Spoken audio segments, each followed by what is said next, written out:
நம்ம வீட்டுக்குள்ள ஒரு குழந்தை வந்து அந்த குறும்பெல்லாம் பண்ணும்பொழுது நமக்கு ரொம்ப கோபம் வருது. சொல்ல போனா குழந்தையோட பக்கத்துல உட்கார்ந்து செலவிட கூட நமக்கு நேரம் கிடைக்கல. சரி, இத்தனை குறும்பு பண்ணுது அப்படின்னு சொன்னா இத்தனை குறும்புக்கும் குழந்தை மட்டும் தான் காரணமா என்ன? குழந்தை சின்ன சின்ன குறும்பு பண்ணும்பொழுது அதெல்லாம் பெருமையா குழந்தை காதுபட 10 பேர்கிட்ட நம்ம பேசினது இல்ல. எதையோ ஒண்ணு போட்டு உடைச்சாச்சு. உடைச்ச உடனே அடுத்த நிமிஷம் ஓங்கி குழந்தைய அடிக்கலாம்னு தோணுது. சரி போ அப்படின்னு விட்டுட்டோம்.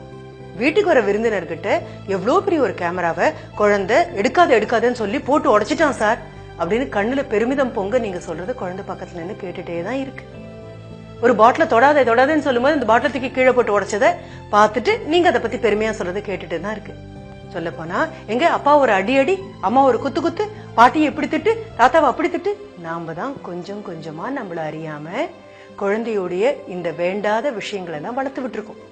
கட்டுக்கடங்காம போகும்போது கூச்சமும் தயக்கமும் எல்லாம் ஒன்னா வந்து உட்கார குழந்தைய வெளியில கூட்டிட்டு போறது கூட நீங்க பயப்படுறீங்க. ஒரு கடைக்கு கூட்டிட்டு போனா கையும் காலையும் உதைச்சு புரண்டு அழுது எனக்கு இந்த பொம்மை வேணும் அப்படின்னு குழந்தை கேட்கும் போது இந்த பிடிவாதம் இட் எம்பாரசஸ் யூ. வேற வழி இல்லாம 4 பேர் முன்னால நாணக்கேட ஆயிடக்கூடாதே, கூச்சம் ஆயிடக்கூடாதே அப்படின்னு குழந்தை கேட்டதை விட பெரிய பொருளா உன்னை வாங்கி கொடுத்துட்டு திரும்பி வந்துடும். பெரிய பிரச்சனை தாக்கு பிடிக்கணும். நீங்க படித்த படிப்பும் வாங்கின பட்டங்களும் போகிற வேலையும் எதுவும் குழந்தையுடைய பிடிவாதத்தின் முன்னால 5 நிமிஷம் கூட தாக்கு பிடிக்காது. என்ன பண்ண போறோம்னு பாத்துக்கோ. எல்லா உளவியல் வல்லுநர்கள்ட்டையும் கேட்டாலும் அவங்க எல்லாரும் நம்ம கிட்ட சொல்ற ஒரு விஷயம், do not allow your child to exploit you. என்ன சொல்ல வரேன்னு புரியுதா? கொஞ்சம் கொஞ்சமாக குழந்தைக்கு புரிய ஆரம்பிக்கும். அதனுடைய விரட்டல்களுக்கும் மிரட்டல்களுக்கும் நம்ம எப்படி பணிஞ்சு போறோம்னு குழந்தைக்கு புரிய ஆரம்பிக்கும். புரிய ஆரம்பிச்ச அடுத்த நிமிஷமே இமோஷனல் பிளாக்மெயிலிங் தொடங்கிடும். 3 வயசு வரைக்கும் கூட வேண்டாம், 2 வயசு குழந்தை அது இது வேணும்னு கேட்டு நீங்க வாங்கி தரலையா எல்லார் முன்னாலையும் உங்க மானத்துக்கு எடுத்துருவேன் அப்படின்னு. பெரும்பாலும் விருந்தாளிகள் வரும்போது தான் குழந்தை என்ன பண்ணும் தெரியுமா? எதெல்லாம் நீங்க எடுக்க கூடாதுன்னு சொன்னீங்களோ அதெல்லாம் கையில எடுத்து வச்சுக்கும். எதெல்லாம் நீ தொடக்கூடாதுன்னு சொன்னீங்களோ அதெல்லாம் தொட்டுட்டு இப்ப என்ன பண்ணுவீங்க அப்படின்னு கேட்கும். விருந்தாளிகள் முன்னாலேயும் தாய் தகப்பன் பெற்றோராகத்தான் இருக்கணும்.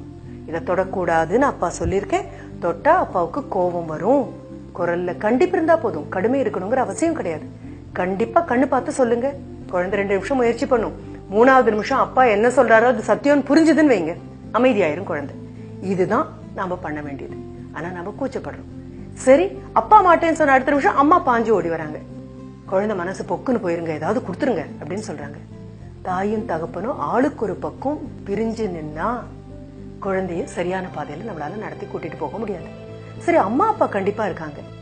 அடுத்தது யார் பிரச்சனை பண்ணுவாங்க தெரியுமா? தாத்தா பாட்டி. கையில இருக்கக்கூடிய அன்பை அப்படியே குழந்தை தலையில கொட்டிடலான்னு ஓடி வருவாங்க. அவங்க கிட்டையும் தனியா நீங்க சொல்லணும், நீங்க எப்படி கண்டிப்போடையும் கரிசனத்தோடையும் எங்களை வளர்த்து நாங்க எந்த பிரச்சனையும் இல்லாம முழுமையான நபர்களா ஆனோமோ அதே மாதிரி கண்டிப்போடையும் அதே சமயம் கரிசனத்தோடையும் குழந்தைய வளர்க்க நீங்க உதவணும். அப்பா திட்டினார்னா இங்க வாடா அப்படின்னு தாத்தா அரவணைக்கிறதோ, அம்மா திட்டினா நீங்க வாமா அப்படின்னு பாட்டி அரவணைக்கிறதோ குழந்தைங்களுக்கு நாம செய்யக்கூடிய உதவிகள் அல்ல. குழந்தைகளுக்கு நன்றாக புரியும், எது கடுமைன்னு புரியும், எது கண்டிப்புன்னு புரியும், எது சரின்னு புரியும், எது சரியில்லைன்னு புரியும். புரியாம போறது நமக்கு மட்டும்தான். குழந்தைய ஏமாத்திடக்கூடாது, மனது காயப்பட்டுடக்கூடாது, குழந்தை மனது வருத்தப்பட்டுடக்கூடாது அப்படின்னு நாமளே எதையாவது ஒன்ன கற்பனை செஞ்சுட்டு வீடு ஒரு குழந்தைய கண்டிக்க மறந்தாலோ மறுத்தாலோ நாளைக்கு வீதி கண்டிக்கும். வீதி கண்டிக்கும் பொழுது மனசு வருத்தப்படும். அதுக்காக குழந்தை எப்பவுமே கண்டிச்சிட்டுன்னு அர்த்தமா? இல்ல. குழந்தை கூட சிரிக்க நேரம் இருக்கு, ஓட நேரம் இருக்கு, ஆட நேரம் இருக்கு. எனக்கு இதை பத்தி பேசும்பொழுது ஒரு சின்ன அனுபவம் ஞாபகம் வருது. அன்றாடம் கல்லூரிக்கு கார் ஓட்டிட்டு கார்ல வரக்கூடிய என்னுடைய ஒரு சக ஊழியர், அவருடைய குட்டி பெண்ணையும் என்ன பண்ணுவாங்கன்னா அந்த பள்ளிக்கூடத்துல விட்டுட்டு வருவாங்க. மாலை நேரத்துல காய்கறி வாங்கிக்குவாங்க, குழந்தையும் கூட்டிக்குவாங்க, போவாங்க. குழந்தை பாவம் ஏதோ சொல்லணும்னு முயற்சி பண்றா, ஆனா அம்மா ஒத்துக்கவே இல்லை. வெளியில குழந்தை காமிக்கிறா, ஐயோ இந்த மேகம் பாருமா, அப்படி என்னெல்லாமோ மாதிரி வருதுமா, பறவை மாதிரி இருக்குமான்னா சொல்லும்போது அப்படிதான் இருக்கும் அப்படின்னு அம்மா சொல்றாங்க. குழந்தை மிருகம் அப்படியே வாடி போயிடுச்சு, சுண்டி போயாச்சு. வீட்டுக்கு வந்தாச்சு, அவசரமா எதையோ கலக்கி குடிச்சாச்சு, குடின்னு சொல்லியாச்சு, ஹோம்ஒர்க் பண்ணியாச்சு, எல்லாம் பண்ணியாச்சு. ராத்திரி குழந்தைய படு சீக்கிரம் படு, அம்மாக்கு நிறைய வேலை இருக்கு, காலையில் சீக்கிரம் எழுந்திருக்கணும். அம்மா மிரட்டும் போது குழந்தை அம்மா கையை பிடிச்சு இழுத்து சொல்லுது, அம்மா இதை கேட்டுடுமா, நாளைக்கு காலையில பாக்கலாம், அம்மா கேட்டுடுமா. அம்மா கேட்காம கிளம்பி போயிடுறாங்க. அப்பா சொல்றாரு, என்னமோ குழந்தை சொல்லிட்டே இருக்கால, என்னன்னு போய் பாரு அப்படின்னு. திரும்பி குழந்தை தூங்கினதுக்கு அப்புறம் அம்மா வந்து பாக்குறாங்க, குட்டி கையில குழந்தை ஒரு பேப்பரை வச்சு சுருட்டி பிடிச்சு தூங்கிட்டு இருக்கா. கையை பிரிச்சு பார்த்தா அந்த குழந்தை தன்னுடைய சின்ன சின்ன எழுத்துல எழுதியிருக்கா, அம்மா எனக்கு உங்களை ரொம்ப பிடிக்கும், ஏன் பிடிக்கும் தெரியுமா அப்படின்னு 1 2 3 4 5ன்னு போட்டிருக்கா. அதை பார்த்ததுக்கு அப்புறம் அம்மா உட்காந்து அழுததாக அந்த நண்பர் எங்கிட்ட வந்து சொன்னாங்க. புரிஞ்சுக்கோங்க, குழந்தை சிரிக்கும் போது கூட சிரிக்கணும்.